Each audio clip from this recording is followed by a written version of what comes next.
1 year ago, arguably the greatest grand finals to ever take place was the Summer Championship of 2021 between Boomi and Sandstorm. And only around a year later after this amazing grand finals, both of them would quit Brawlhalla seemingly forever. It's awful to say, but we won a community tournament, and I was more happy that the tournament was over and I wasn't playing anymore than I was that we won.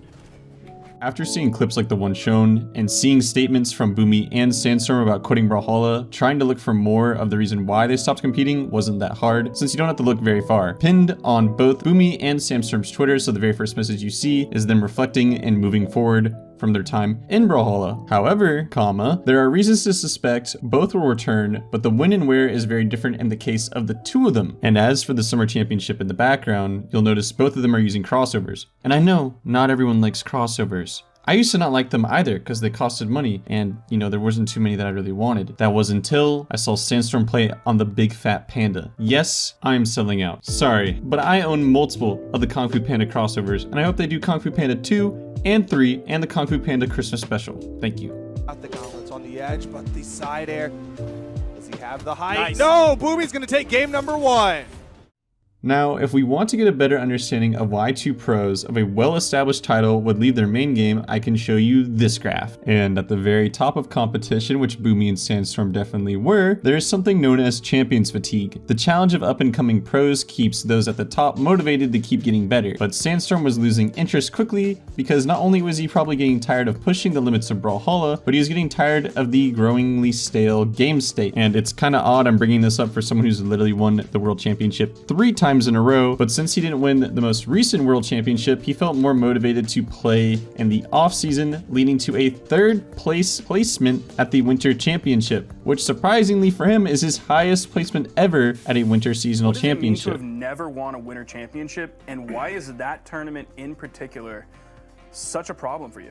I don't really know. Like, I'm trying to win, but I'm definitely never comfortable with winters. I got 3rd, which was I was very happy with that because that's your best placement in a Winter Championship by far in 1v1. And it's not even before I got really good, largely because he kept winning the World Championship and then taking long breaks from the game to celebrate, and then would not really be ready by the time winters would roll around. So he finally got a top 3 placement at this championship that's been not his best one for a really long time. So it's kind of like the very last thing he wanted to achieve. And even though the new competition with Luna and seeing what Godly was doing over in Europe spiked Sandstorm's interest to compete again, he claimed he had lost all his competitive drive. The same time he lost his competitive drive is also coincidentally the first time we see an actual steady decline in Brawlhalla player rates. And this is before he even mentioned anything. Boomie also at the same time was sharing a similar experience of losing interest for the game of Brawlhalla.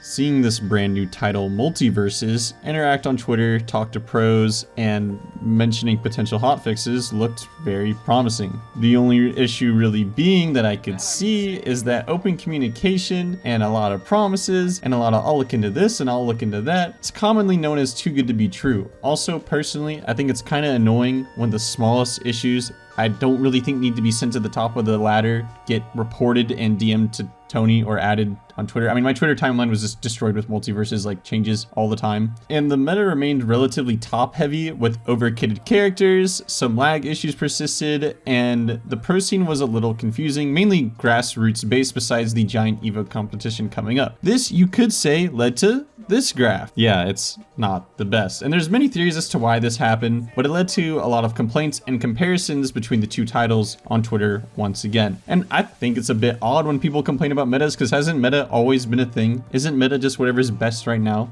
If your car sucks, just get a new car. If you don't like Ada anymore for Spear, try the new and improved Arcadia with a whole animation reveal and big new shiny weapons. I don't know, maybe I grew up playing League of Legends for too long because I just kind of got used to adjusting to metas. And look, I don't know, that's just what I'm seeing and telling you. If you disagree, you can just tell me down below. That's just kind of my take on it. Also, if you're not going to comment, you can subscribe too. That helps. Thank you.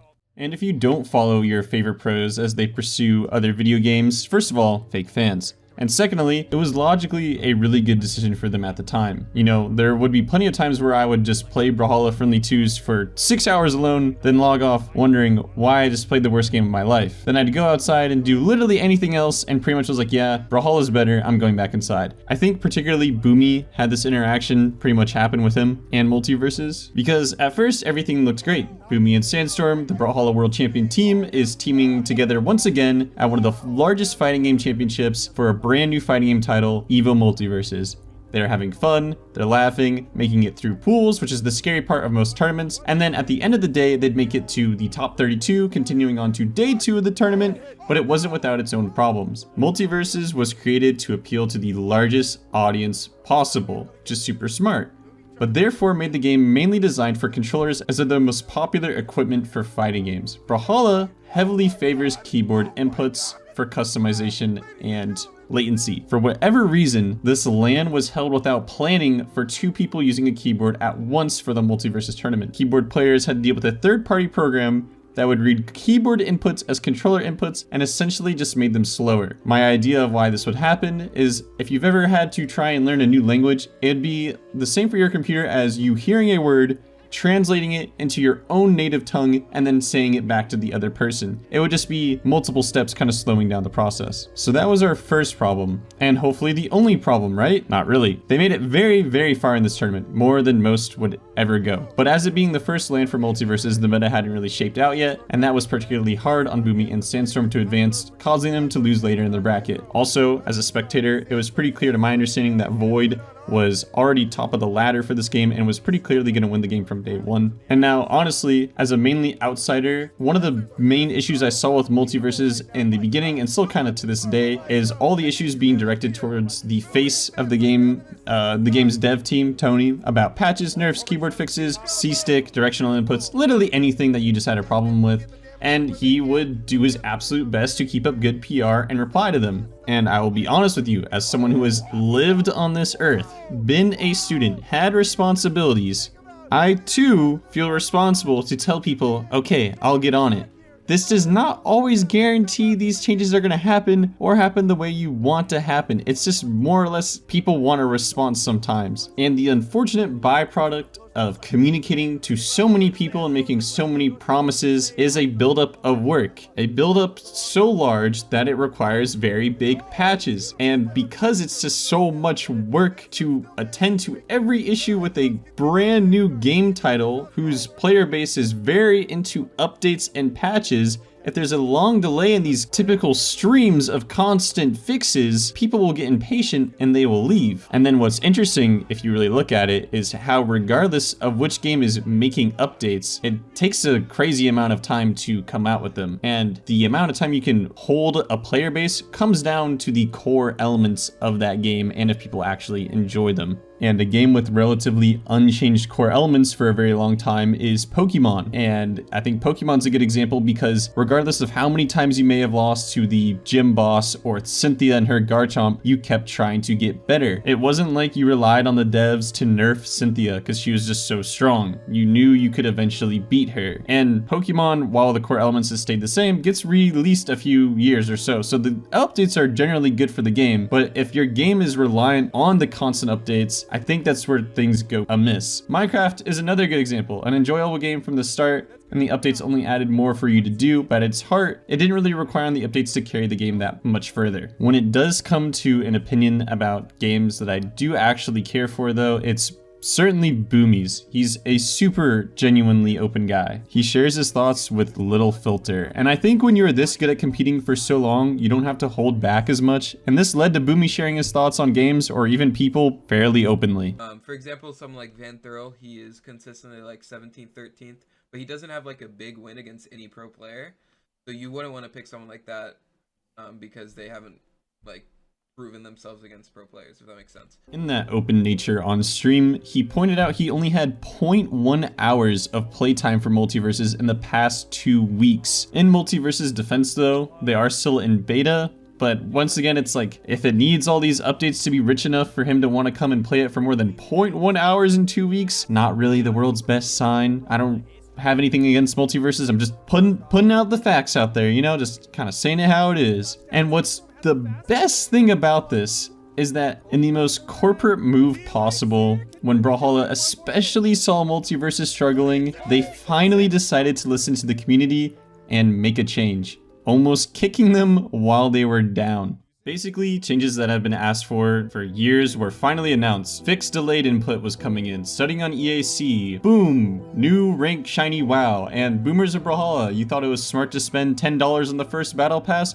No, we're dropping it again. And in addition to the first battle pass coming back, do you know who's also coming back? Boomy! He wasn't a part of the actual update, he just is coming back for the Autumn Championship. And depending on when this is uploaded or when this happens, you'll probably see him there. And it wouldn't really be that big of a deal for a pro to come back to the game if obviously Boomie wasn't one of the most famous, in Brawlhalla terms, pro out there. And if he also didn't happen to be the 4-time team doubles world champion. Everyone knows Sandstorm. However, he was not who made the 2v2 team. It was mainly Boomie. Even in Sandstorm's Twitlonger, he gives credit to Boomie teaching him a lot. I'm imagining most of it was probably for 2v2s, because near the beginning of Boomie's career, he was very inspired or rivaled by the team of Addy Messick and Cake, who also won a 2v2 world championship. I believe this made Boomie very into 2v2s for Brawlhalla. Even now, if we check the leaderboards in 2v2s, Boomie is on top in NA and number 2 in the world despite a significantly lower amount of games for someone who's semi-actively competes. And if this video is going to mention meta, I should mention how many times Boomie has completely changed the meta, specifically with his cross pick that he'd use in 1s and 2s. He was really good at using the wall slip mechanic, which is why the exclamation points were added. He revolutionized 2v2s with the characters Thor, Zol, and Cassidy, who were found out to be the most broken 2v2 characters of all time and won multiple world championships with them, and was pretty much the final reason for why Brawlhalla had to rework canon after he won DreamHack Rotterdam only playing Isaiah. And despite all these great achievements, when I was originally making this video, much like my other videos, people sometimes ask what it's going to be on. So I told my stream and a few pro players that the video is going to be about Boomie coming back for Autumns, because if I thought anyone was going to be coming back to the game, it'd be Boomie and not really Sandstorm. But as a shock surprise to me, hearing from actual pro players that probably get to talk to these guys, they said if anyone's going to come back, it's going to be Sandstorm, because Boomie turns out doesn't want anything to really deal with Brawlhalla anymore. And that's all just hearsay coming from pros like Pavelski and Fry talking on stream, but I find it hard to believe since Boomie still tunes into streams himself, and has built his entire brand on the game. I also realize if he doesn't want to be too associated with Brawlhalla, this video probably doesn't help much with that fact. And I think I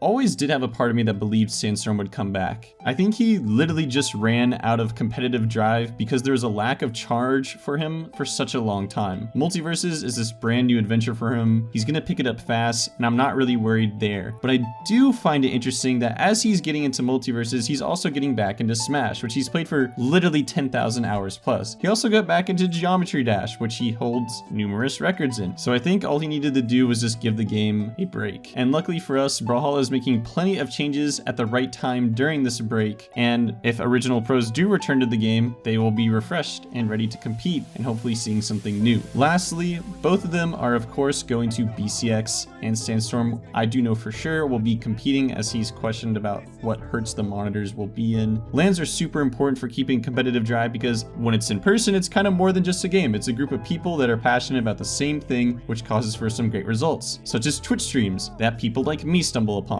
And you're like, wow, I wonder if that guy's gonna win everything. I wonder who that is. I wonder what character they play. Wait, how much money is this for? And if anything, this shows us that regardless of what these two do, they kept their HUD down and literally competed in an EVO championship for a brand new game. The reason I mention that is I think there's a lot to learn from staying grounded and keeping to those things that you have a drive for. And if you need a break, take one, but always keep pushing yourself, challenging yourself. Whether it be tournaments, talking to new people, picking up a different sport, learning a new song, I don't know, literally anything you want. Depending how you look at life, it can be absolutely amazing. My favorite activity is literally walking, because it's like looking outside, but you can see things move and then look at it from a new perspective. I don't know, I just love walking.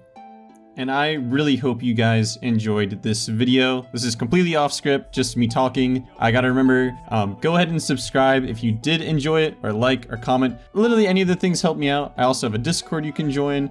I stream on Twitch where I made the thumbnail for this video. I love talking about Brawlhalla. I love talking about video editing. All this stuff I'm down to talk about on my Twitch, Twitter, Discord, and in more future Brawlhalla videos, so feel free to subscribe. I try to aim to make these videos every few days or so and make them as interesting as possible for y'all. So I hope you enjoyed all that stuff. And very lastly, I wanted to address two things. I recently have been showing a lot of concern on my upload schedule, and I've been met with a lot of support from you guys, and I just want to let you know that I feel just to push myself, I want to make a good upload schedule. I want to provide content to Brawlhalla. I always feel the need to do so. It's not like a negative karmic thing. It's just like I really enjoy doing this and want to do as much as possible to show how much I care. So it's not like a negative, really bad, dark thing. On a much happier note, the other topic is that some of the music in the background of this video you may notice is different from any of the songs I've ever used before. That's because I was lucky enough to be able to use brand new songs from a person who made, I think it's like 45 songs all by themselves, and they're letting me use them for free. So I'd appreciate it if you guys would at least check out the channel. I'll put in the link in the description. Probably show it on the screen, of their music, and go support it. That'd be cool. One favor I ask. The other favor being subscribing, follow me on Twitter, follow me on Twitch, join the Discord, be nice to other people, chase your dreams, all the others, and thank you for watching.